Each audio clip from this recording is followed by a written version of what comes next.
Kids have been forced out of the classroom and online for virtual learning due to COVID. Mental health experts say that it's causing mental health problems for some young folks.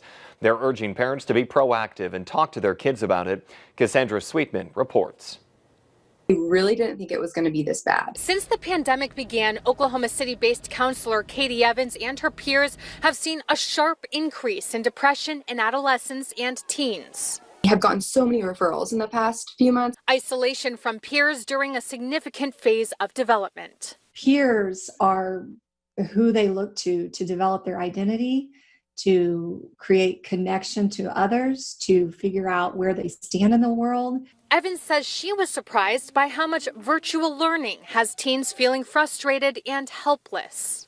They feel like they can't reach out to their teachers, or if they do, it's harder. A September study found more than half of the kids surveyed had thoughts of suicide or self-harm. In fact, 11 to 17-year-olds had been more likely than any other age group to experience symptoms of anxiety and depression during the pandemic. It can be that they're really irritable and short-tempered suddenly. Rebecca Hubbard with Mental Health Association Oklahoma listing signs to watch out for. They're not getting out of bed. They're not motivated.